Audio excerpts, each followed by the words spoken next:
Cigarettes. They've been a huge part of human history and have profoundly impacted our culture. Maybe you smoke them, maybe you hate them, but we all know that cigarettes are pretty damn terrible for you.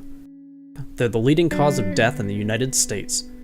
Countless methods exist to help people kick the habit, but still less than 20% of those who try are able to do so. But what if there was something that really could help? Something on the horizon. Something different.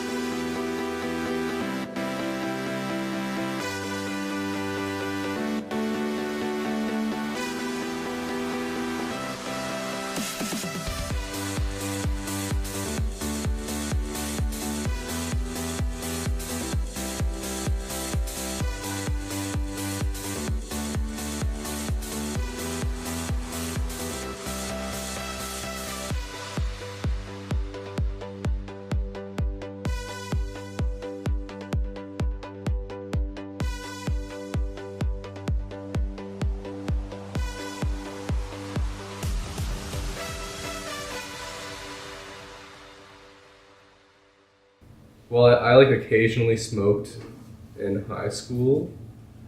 I kind of picked up going into university. First year I started smoking regularly. Second year I was smoking pretty regularly. And then I got the Juul and I don't smoke.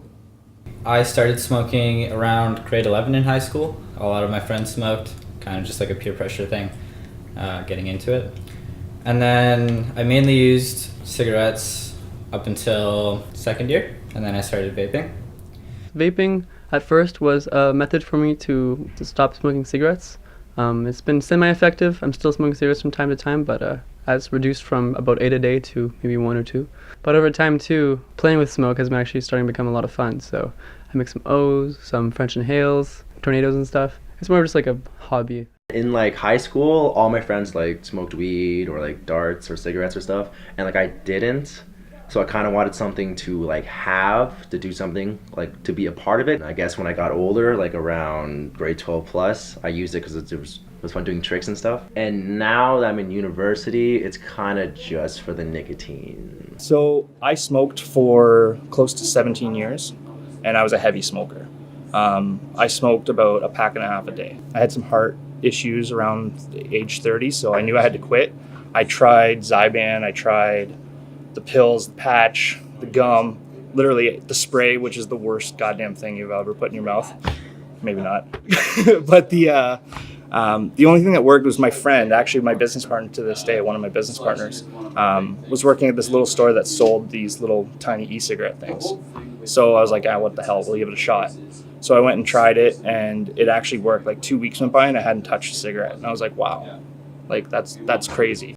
So, a lot of people really seem to like vaping, but there are certainly concerns about safety, and people worry about the effects that nicotine might have on their health.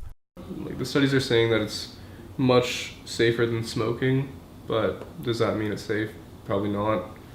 The short-term effects of nicotine use are similar to other stimulants. You will get slightly elevated blood pressure, slightly elevated heart rate. You might get a buzz if you're using a cigarette or a really effective e-cigarette. Nicotine is the kind of thing where you can also like overdo it. So if you have too much, it might be a bit on edge. Nicotine's a known cognitive enhancer, so you might be more focused. A lot of people say it makes them more relaxed. Those are sort of the short-term effects. There aren't a lot of long-term harms from nicotine divorced from combustible smoke from tobacco.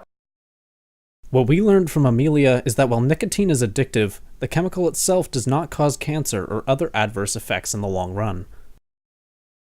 There's never been a viable alternative to cigarettes before, as long as cigarettes have been around, that has really empirically been able to give anyone hope that it would take off until vaping. This is really the first time anything like this has happened. The consensus with vaping right now is that there's less than 5% the harms of cigarettes. That's what the Royal College of Physicians in the UK have kind of quantified it as. I mean, kind of a better way of saying that is just so much safer. And there's no plausible way it could kind of have the same kind of health effects as inhaling smoke. But that's not to say that, down the road, as we study this more, kind of find things that might not be ideal and that should be taken out, should be sort of monitored. You look stupid sometimes. I get it. Like you're smoking on a robot, basically, right? So we get it, but again, people are passionate about it because it works for them. So whether you look stupid or not, I'd rather look absolutely ridiculous smoking on a robot than to die of lung cancer in 15 years. Fair enough. What looks stupider, an oxygen mask or a vape?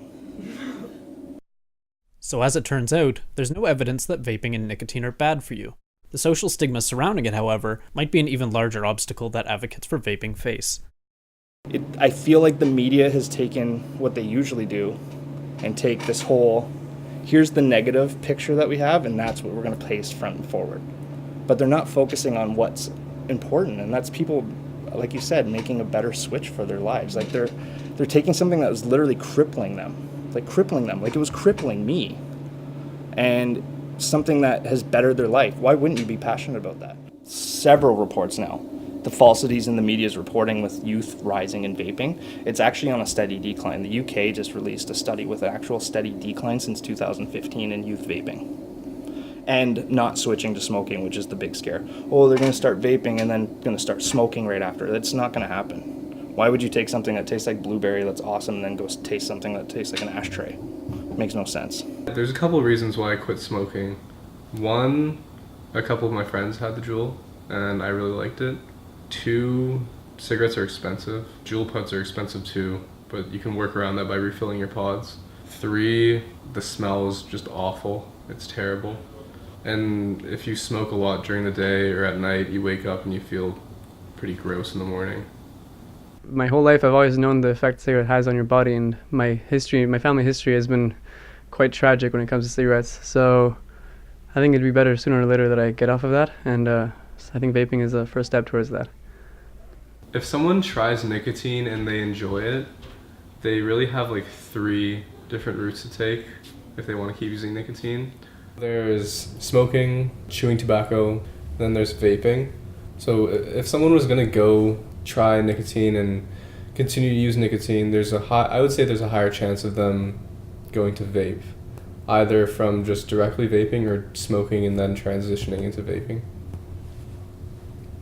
I don't think people will stop vaping. I think it's kind of like a common age cigarette, where cigarettes are kind of being pushed out of the market, vaping is coming in. It was just exactly like cigarettes back then. People didn't know anything about it, people still did it anyways. The whole culture thing behind vaping, it exists obviously, but that's because people are passionate about it. People are passionate about it because it's something that's worked for them. Like, it's really not a big deal to me. It's kind of like something I do. Doesn't really have a giant aspect in my day. It's kind of just like, I don't know. I guess it is a big part of my day because I always have it with me. But it'd be the equivalent to, say, cigarettes. Yeah. Anytime I have a break, I just go outside, vape a little. Kids are gonna drink. They're gonna do drugs. They're gonna smoke weed. They're gonna find something that's a habit on the side. Like whatever. The kids are promiscuous.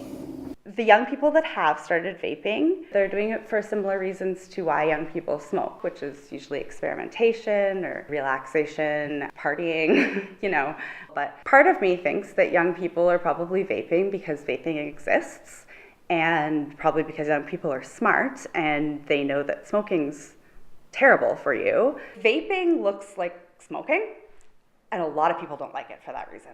Basically, we end up with a generation that's never smoked cigarettes that's using vaping. And that's a very different thing from the kind of politically correct argument around harm reduction and cessation that is usually used to justify vaping, even by people who are proponents of it. It's absolutely a viable alternative to smoking. And I think the question that we face now is whether it's going to be allowed to be. I don't think I will probably pick up cigarettes again. Sometimes when I'm drunk at the bar, I'll have a cigarette. But I don't like the taste. I don't like the feeling. The smell is unpleasant. Yeah, so I'm sticking to the vape for now. You're making these flavors to entice children. That's been one of the biggest arguments that get pushed on us a lot of the time from like the think of the children moms and stuff like that. Like, walk into your liquor store, walk down the vodka aisle. Now, kids can go in the liquor store. You can take your kid in the liquor store with you. And then you got cotton candy vodka, you got raspberry, lemon, lemonade, birthday cake flavor. Now, would you say those are trying to entice children to drink alcohol? No, but why do you think it exists though? Why does that vodka exist? Maybe because adults like things that taste good too. We're not big tobacco. We're small, independently owned stores. 90% at least across Canada are mom and pop type shops, just like we have. They're not big conglomerates. They're not corporate monsters. They're not people that are making billions of dollars waiting to try and suck in the youth to get them addicted to their new product. These are people that are in the same boat I was. They smoked. They found something that worked. They got passionate about it, passionate enough to open and invest their life into. And that's exactly where you're going to find most of these vape shops. And if you go interview with any other vape shop owner, and in fact do other shops, and you'll get the exact same answer, I guarantee it. These aren't corporate monsters. We're not out to get the youth. We're out to help people the same way we got helped. Did I give you goosebumps? Kind of. That's a wrap. Like, I think we got a lot of good stuff there.